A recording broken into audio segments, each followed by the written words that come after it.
በተከታይነት የቢዝነስ መረጃዎች ወደ እናንተ ይደርሳሉ። መረጃዎችን ለማድረስ ደግሞ ባልደረባዬ ፍቅርታ ብዙ ስቱዲዮ ትገኛለች። ፍቅርታ እንደምን ዋልሽ? እንዴት አለሽ ቤቲ? ሰላም ነኝ። ሰዓቱ ያንቺ ነው። አመሰግናለሁ። እንዴት አላችሁ የተወደዳችሁ ተመልካቾች? ከሀገር ውስጥና ከውጭ የተመረጡ የቢዝነስ ጥንቅሮችን ይዘናል። አብረን እንቆይ። የባህር ዳር ከተማ አስተዳደር የኢንቨስትመንት እንቅስቃሴ ማነቆ የሆነውን የመሬት አቅርቦት ችግር ለመፍታት እየተሰራ መሆኑን የባህር ዳር ከተማ ተቀዳሚ ምክትል ከንቲባ ጎሹ እንዳላማው ተናገሩ። የባህር ዳር ከተማ ኢንዱስትሪና ኢንቨስትመንት መምሪያ የ2017 በጀት ዓመት ግምገማና የ2018 በጀት ዓመት እቅድ ትውውቅ መድረክ በባህር ዳር ከተማ አካሂዷል። በቃሉ ፈረደ ተከታትሎታል። የባህር ዳር ከተማ ለኢንዱስትሪና ኢንቨስትመንት ዘርፉ ምቹ ከሚባሉ ከተሞች አንዷ ናት። ይህንን ለማሳደግም ከተማ አስተዳደሩ የተለያዩ ተግባራትን እያከናወነ ይገኛል። የከተማ አስተዳደሩ ኢንዱስትሪና ኢንቨስትመንት መምሪያም በ2017 በጀት ዓመት በዘርፉ የተከናወኑ ተግባራት ክንውን ማጠቃለያና የ2018 በጀት ዓመት የእቅድ ትውውቅ መድረክ አካሂዷል። በመድረኩም ባለድርሻና አጋር አካላትም ተገኝተዋል። በእቅድ ግምገማና ትውውቅ መድረኩ ላይ የተገኙት የባህር ዳር ከተማ ተቀዳሚ ምክትል ከንቲባ ጎሹ እንዳላማው የባህር ዳር ኢንቨስትመንት እንቅስቃሴ ከነበረው መቀዛቀዝ ወጥቶ እየተነቃቃ መሆኑን ገልጸው ከመሬት አቅርቦት ጋር በተያያዘ ያሉ ማነቆዎችን ለመፍታትም ከክልሉ መንግስት ጋር እንደሚሰራ ተናግረዋል። ዋናው ማነቆ የመሬት አቅርቦት ችግር ነው። የማልማት አቅም እያላቸው በወቅቱ ምላሽ ማንሰጣቸው ቅር የምናሰኛቸው ባለሀብቶች አሉ። እነዚህን ባለሀብቶች፣ አልሚዎች፣ ኢንቨስተሮች ሊያስከፋ የሚችል ነገር በፍጹም ሊኖር አይገባም። ስለዚህ ችግሩ ከተፈታ ከተደማመጥ ማንኛውንም ለማልማት ፍላጎት ያለውና አቅም ያለውን ተቀብለን ለማስተናገድ ያለምንም ቢሮክራሲ ዝግጁ መሆናችን መግለጽ እንፈልጋለን። በምክትል ከንቲባ ማዕረግ የባህር ዳር ከተማ አስተዳደር ኢንዱስትሪና ኢንቨስትመንት መምሪያ ኃላፊ ብርሃን ንጉሴ በ2017 በጀት ዓመት ከ40 ቢሊዮን ብር በላይ ካፒታል ላስመዘገቡ 238 አዲስ ባለሀብቶች ፈቃድ መስጠት መቻሉን ገልጸው በዘርፉ ከ5000 በላይ ለሚሆኑ ዜጎች የስራ ዕድል መፍጠር መቻሉን ገልጸዋል። በ67 ኢንዱስትሪዎች ከ47 በላይ ተኪ ምርት አይነቶችን የተመረተበት አመት ነው። በዚህም ከ99 ሚሊዮን ዶላር በላይ የውጭ ምንዛሬ ለሀገራችን ያስቀረንበት እንዲሁም በ13 አምራች ኢንዱስትሪዎች የተለያዩ እቃዎችን ወደ ውጭ ሀገር ኤክስፖርት ያደረግንበትና ከ66 ሚሊዮን ዶላር በላይ ደግሞ የውጭ ምንዛሬ ወደ ኢትዮጵያ ምድር ያስገባንበት አመት ነው። ወደ 22 ኢንዱስትሪዎቻችን በአዲስ ስራ የጀመሩበት የአገልግሎት ዘርፎች ፕሮጀክቶችን ጨምሮ ደግሞ ከ5000 በላይ ለሚሆኑ የከተማችን ወጣቶች ቋሚ የስራ ዕድል የፈጠርንበት አመት ነበር ማለት ነው። ከከተማ አስተዳደሩ የተለያዩ ድጋፎች እየተደረገላቸው መሆኑን የሚገልጹት የኤምኤስኤ ትሬዲንግ ተወካይ የሆኑት አቶ ኢላቸው ስራውና የዩኒክ ፓስታ መኮረኒና ዱቄት ፋብሪካ ስራ አስኪያጅ ጌጡ ያዩ እንደገለጹት የግብአት የመሬትና የብድር አቅርቦት ውስንነቶች እንዲፈቱላቸው ጠይቀዋል። ፋብሪካው የሚጠቀመው የአኩሪ አተር ግብአት ነው። ይህ ግብአት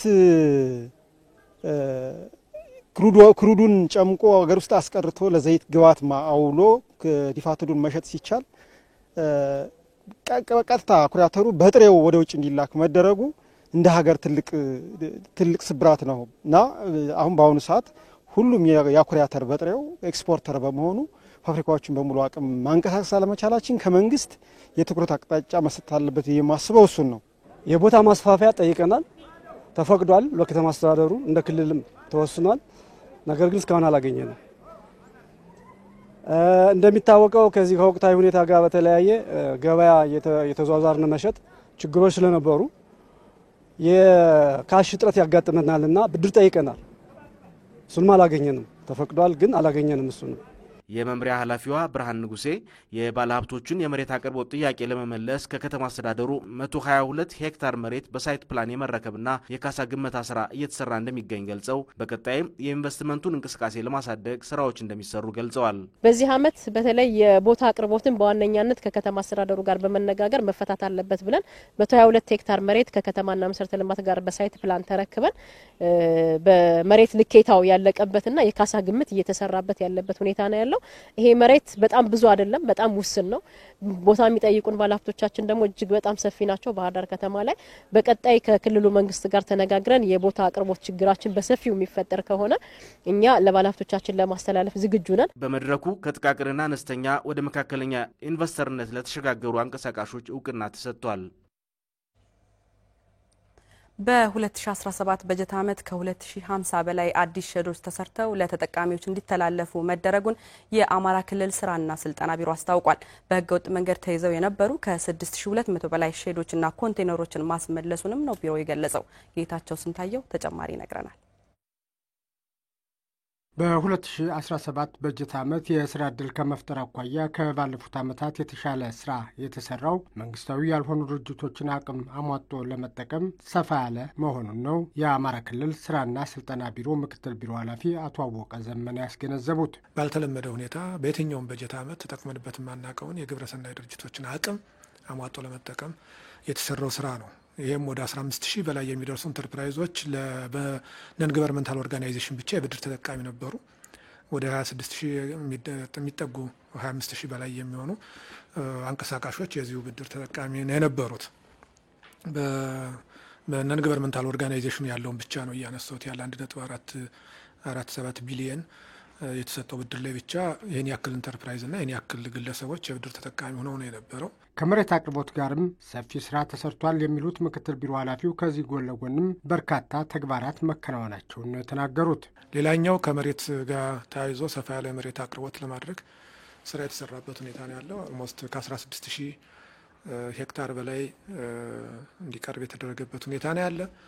2052 አካባቢ የሚደርሱ ሼዶችን በአዲስ ተገንብተው እንዲተላለፉ ተደርጓል።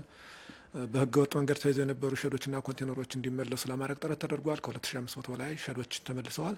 እነዚህ በአዲስ ወደ ስራ ለሚገቡ ኢንተርፕራይዞችና ግለሰቦች እንዲተላለፍ ለማድረግ ስራ የተሰራበት ሁኔታ ነው ያለ። ከነበሩት ዓመታት ለየት የሚያደርገው ለሼድ መገንቢያ ስራ ላይ የዋለው ገንዘብን በተመለከተ ምክትል ቢሮ ኃላፊው አብራርተዋል። ከነበሩት ዓመታት የዚህ ዓመት ለየት የሚያደርገው አንዱ የሼድ መገንቢያ ፋይናንስ ሞቢላይዝ ከማድረግ ጋር የተሰራ ስራ እስካሁን ድረስ ከ700 ሚሊዮን ብር በላይ ማክሲሙም 729 ሚሊዮን ነው በየበጀት ዓመቱ ከፍተኛ ስንሰበስብ የነበረው። በዚህ ዓመት ግን ወደ 1 ቢሊዮን 206 ሚሊዮን ብር በላይ የሼድ መገንቢያ ገንዘብ ሞቢላይዝ ተደርጓል። ይሄ ከመንግስት ካዝና ከ500 ሚሊዮን ብር በላይ ያለው ከመንግስት 574 ሚሊዮን ብር በላይ ያለው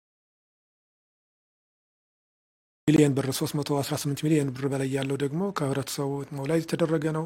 ቀሪው ደግሞ ነን ገቨርንመንታል ኦርጋናይዜሽን የምንላቸው በተለይ እነዚህ ሲቪክ ማህበራት የሚባሉት ሼድ እየገቡ ለወጣቶች እንዲተላለፍ ለማድረግ አብረን የሰራ ነው ስራ ነው። በ2017 በጀት ዓመት ሀብት በማንቀሳቀስ በኩልም ከባለፉት ዓመታት ከፍ ያለና ያደገ እንደነበርም ከነበረው ገለጻ ለመረዳት ተችሏል።